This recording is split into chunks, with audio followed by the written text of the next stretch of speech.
कुलपति श्री TNC जी, कुल सचिव श्री मौर्य जी, सभी अधिकारीगण और प्यारे छात्र छात्राएं, जब मैं बनारस सर्किट हाउस से इधर आने के लिए निकली, तब मेरे मन में बड़ी कल्पना थी कि कोई बड़ा संकुल, चारों दिशा में ग्रीनरी वगैरह वगैरह कुछ होगा, सब्जियां होगी, पेड़ पौधे होंगे। लेकिन इधर आने के बाद पता चला कि पिछले 2 साल से ही ये परिसर को आगे बढ़ाने के लिए प्रयास हो रहा है। अब हमारी जिम्मेवारी है कि ये संकुल को एक अच्छा मॉडल, कृषि यूनिवर्सिटी का एक सेल जैसा प्रयोग भूमि हम बनाए, क्योंकि ये पूरी यूनिवर्सिटी महात्मा गांधी के नाम से है और हमारे महात्मा गांधी जी ने देश भर में ऐसे ऐसे प्रयोग किए थे और सफलता हासिल की थी, परिणाम प्राप्त किया था और हम सभी को, पूरे भारत के लोगों को एक दिशा दिया था कि हमें क्या करना है। और वे कहते थे गांव का विकास होगा तो ही देश का विकास होगा। गांव में जो बनता है उसका उपयोग ही गांव वाले करें तो गांव में रोजगार भी मिल जाएगा, अच्छा वातावरण बन जाएगा, सामूहिक भाव पैदा होगा। गांव मेरा है, तालाब मेरा है, स्कूल मेरी है, आंगनवाड़ी मेरी है, रास्ता मेरा है और कोई किसी का नहीं है। ये भाव से ग्राम्य विकास होना चाहिए, ऐसी कल्पनाएं नहीं, लेकिन कई स्थानों पर ऐसे आश्रम बनाकर, आश्रमों के माध्यम से कृषि क्षेत्र में हमारे जो छोटे छोटे काम करने वाले लोगों को नई टेक्निक सिखाकर आगे बढ़ाने का काफी प्रयास भारत भर में हो रहा है। कृषि क्षेत्र एक ऐसा क्षेत्र है जो सबसे ज्यादा रोजगार देता है। पशुपालन ऐसा जो रोजगार देता है। यदि हमारी फसल बर्बाद हो जाती है, लेकिन यदि एक पशु है, घर में एक गाय है, तो पूरी साल अच्छी तरह से फैमिली को हम देख पाते हैं। तो कृषि क्षेत्र और पशुपालन दोनों हमारे लिए बहुत ही प्रभावी ढंग से आगे बढ़ाने की जरूरत है मित्रों। कृषि में भी सबसे ज्यादा आज हो रहा है ऑर्गेनिक खेती, क्योंकि हम लोगों ने, मुझे याद है कि 30 साल पहले या तो 20 साल पहले कोई केमिकल फर्टिलाइजर या तो कोई दवाई या ऐसी कोई किसान यूज नहीं करता था। हम भी खेती करते थे, पिताजी खेती करते थे, तो फर्टिलाइजर घर में ही बनता था। पशुओं का गोबर, पराली सबको इकट्ठा करके फर्टिलाइजर बन जाता था और वही फर्टिलाइजर का उपयोग हम खेत में करते थे। दवाई भी घर में ही बनाते थे, बाजार में लोग बनाते थे, उसको बेचते थे और वही दवाई का उपयोग करके हम हमारी फसल बचाते थे। लेकिन ज्यादा उत्पादन करने के विचार से, क्योंकि हमें बाहर से, दूसरे देशों से गेहूं वगैरह मंगवाना पड़ता था क्योंकि हमारे यहाँ उत्पादन कम था। तो बाहर से गेहूं वगैरह आता था, लाल गेहूं हम खाते रहते थे। इसमें न कोई स्वाद था, सड़ा हुआ आता था। फिर उसी समय की सरकारों ने यह तय किया कि जिस तरह विदेशों में ये किसानी होती है, खेती करते हैं, वो दिशा में हम चलें। और इसमें से शुरू हुआ फर्टिलाइजर का उपयोग, केमिकल का उपयोग। उत्पादन तो ज्यादा हुआ, लेकिन हमारी धरती माता की तंदुरुस्ती हम लोगों ने बिगाड़ दी। बीमार हो गई हमारी धरती। और ऐसे गेहूं वगैरह खाने की वजह से cancer, kidney fail, heart attack, ऐसे कई बीमारियां हमारे देश में आई। और आज पूरे भारत में कोरोना से जितने लोग नहीं मरे, इससे ज्यादा लोग कैंसर में मरते हैं। कोरोना आया तो हम सब डर गए,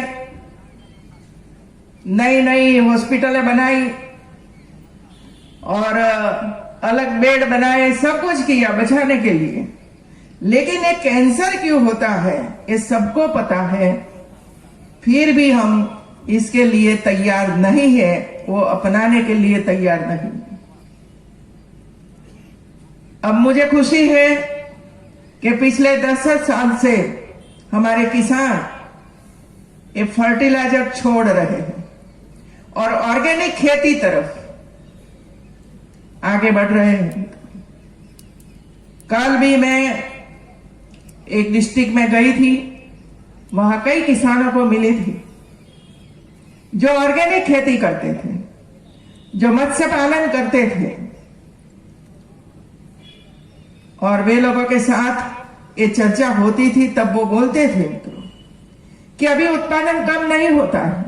शुरू में थोड़ा सा उत्पादन कम हुआ, लेकिन अब धीरे धीरे उत्पादन बढ़ रहा है, खर्च कम हो रहा है। एक पशु घर में गाय है तो उसके गोबर से हम जीवामृत बना रहे हैं और उसका उपयोग भी कर रहे हैं। जो पराली हम जलाते हैं, प्रदूषण तो हम ही बढ़ाते हैं, वही हवा हम लेते हैं। इसी वजह से फेफड़ों का कैंसर होता है। अब पराली न जले इसके लिए भी प्रयास हो रहा है। ऐसे यांत्रिक ऐसे साधन मिल रहे हैं कि जिसकी वजह से किसान उसका टुकड़े करके जमीन में मिक्स कर देते हैं और इसके बाद इसमें से फर्टिलाइजर अपने आप बन जाता है। अब कैसी ऐसी एजेंसियां हो रही है जो बड़ा बड़ा प्लांट लगाकर बड़े मात्रा में आसपास के गांव से 200-300 गांव से गाय का गोबर उठाते हैं, गोबर के पैसे देते हैं, इसके यूरिन उठाते हैं, यूरिन के पैसे देते हैं और वो लाकर इसमें से दवाइयां बनाते हैं, फर्टिलाइजर बनाते हैं, लिक्विड दवाइयां बनाते हैं और बाद में किसानों को वो देते हैं। ये बड़े पैमाने पर अलग अलग स्थानों पर हो रहा है, एक अच्छी निशानी है मित्रों। अब हम ये सीखने के लिए तैयार हो गए हैं मित्रों। हमारे किसान आसपास के एरिया में जाते हैं, जहां जो कुछ अच्छा हो रहा है वो देखते हैं और देखने के बाद अपने खेत में आकर, अपने गांव में आकर वैसा ही एक मॉडल तैयार करते हैं और अच्छा मॉडल हो जाता है, तब दूसरे किसान उसको देखने के लिए आते हैं। जरूरी है कि कृषि यूनिवर्सिटी इसमें अग्रसर बने और आसपास के जितने भी किसान हैं जिसको कुछ सीखना है, कुछ देखना है, कुछ करना है, तो वे सब लोगों को इकट्ठा करके उसके खेत में जाकर उसको सिखाना चाहिए कि इसी तरह करिए तो उसका परिणाम आपको अच्छा मिलेगा।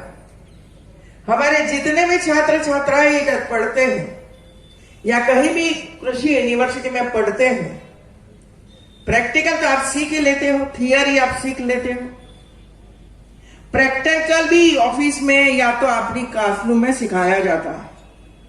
लेकिन मैं तो ये चाहती हूं कि आपके आसपास के 4-5 गांव ऐसे होने चाहिए जहां किसान के खेत में ये प्रैक्टिकल हो, किसान भी सीख ले, आसपास के 2-4 किसान भी सीखने के लिए प्रयास करें।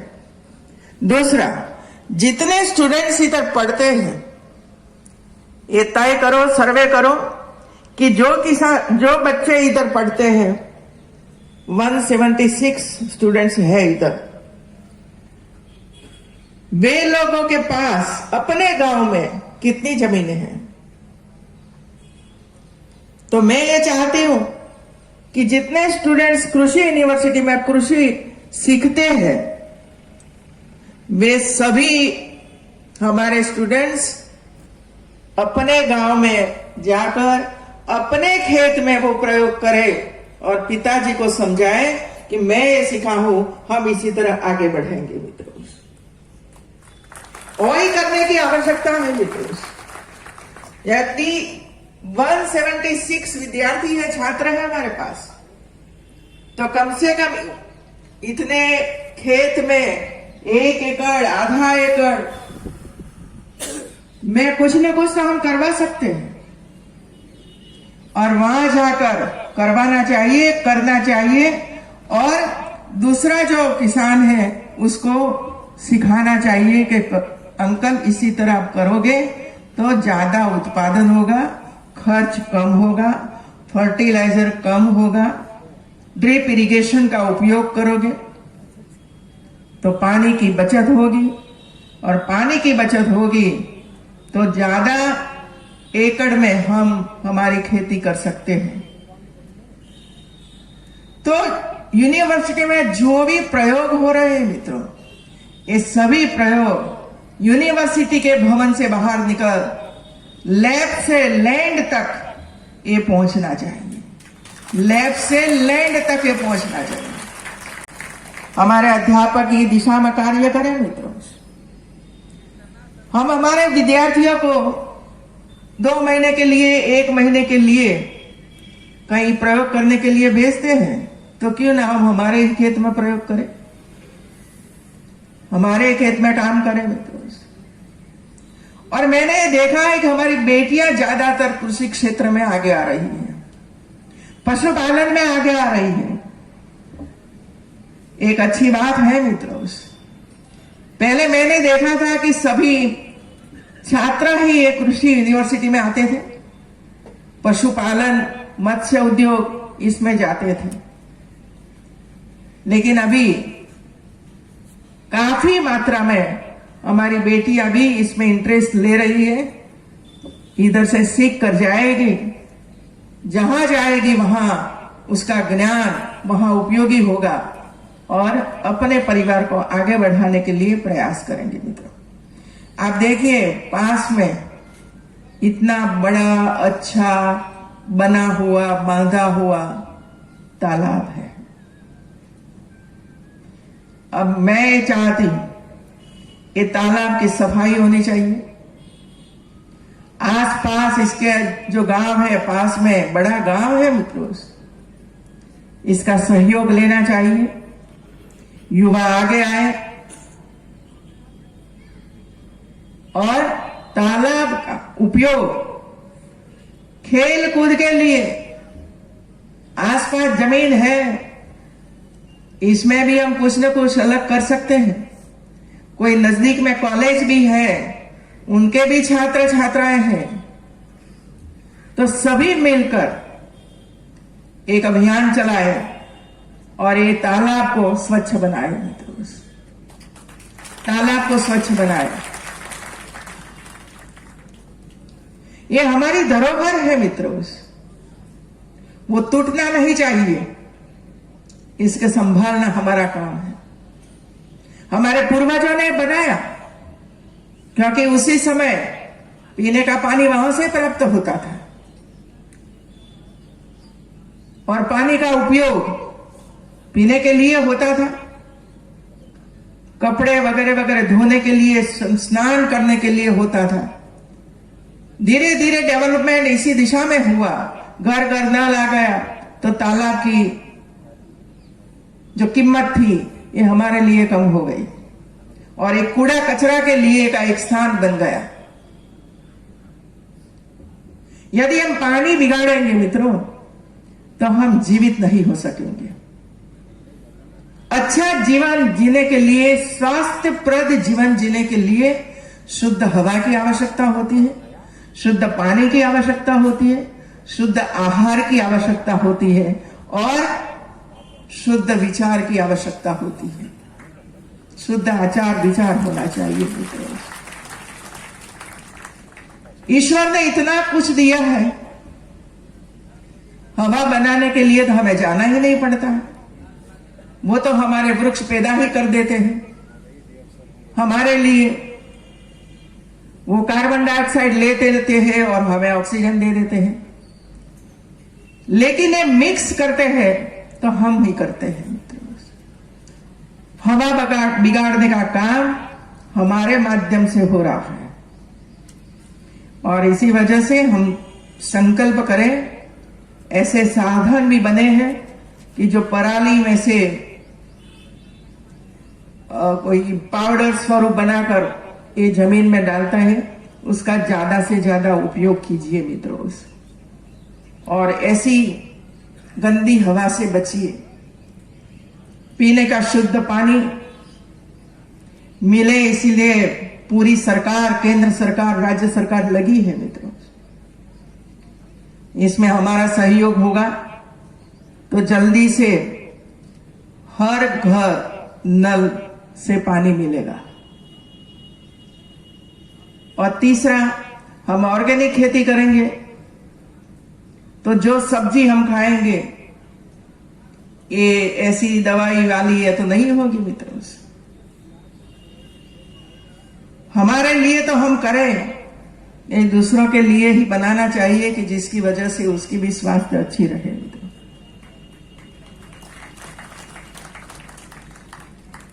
केंद्र सरकार ने एफपीओ बनाने के लिए किसानों को प्रेरित किया है, यूनिवर्सिटियों को प्रेरित किया है, केवीके को प्रेरित किया है।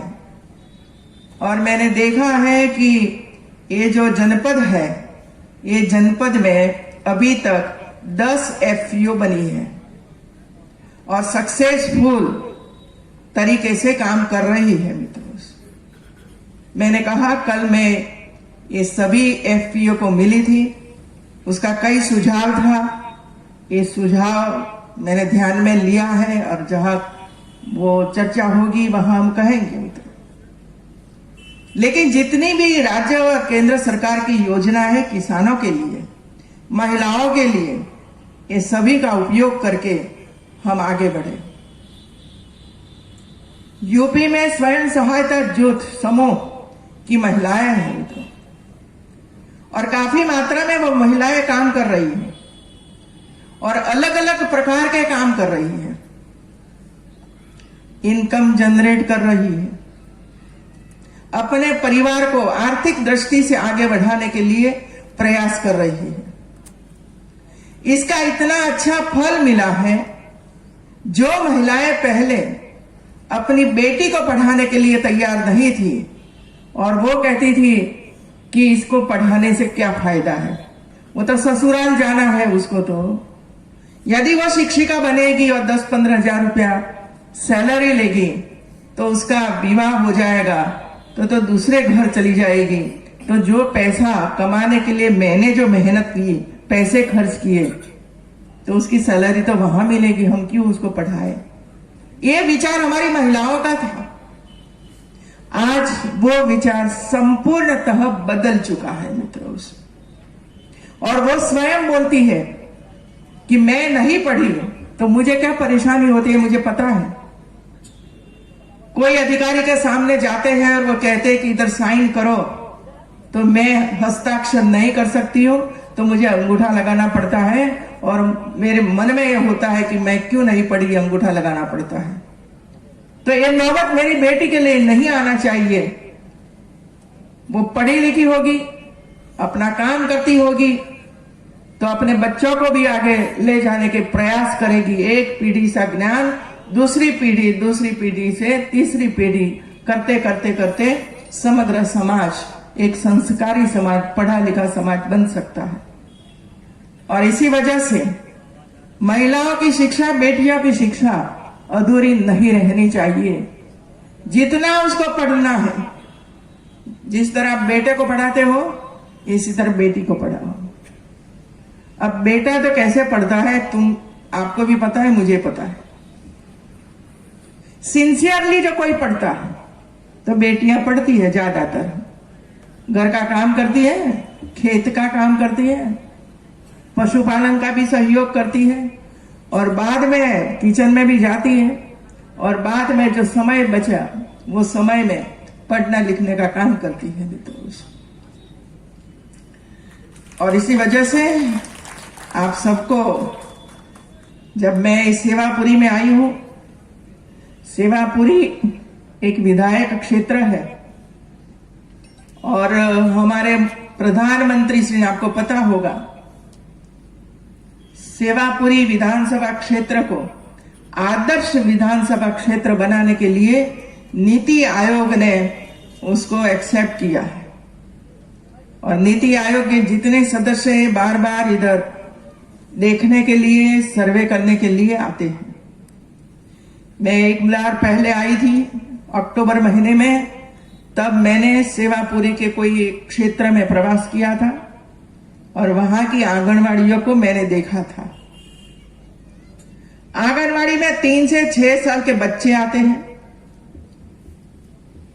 उनको वहां स्वास्थ्यप्रद भोजन, कुछ सिखाना, कुछ कहानियां सुनाना, ऐसा काम हो रहा है। प्रेग्नेंट वुमन आती है और हमारी किशोरियां आती हैं। सबसे ज्यादा शिक्षा की आवश्यकता, अच्छी सुविधा, अच्छी तालीम, ट्रेनिंग आंगनवाड़ी की जरूरी है। हम घर में रखते हैं 3 साल से कम उम्र वाले बच्चों को,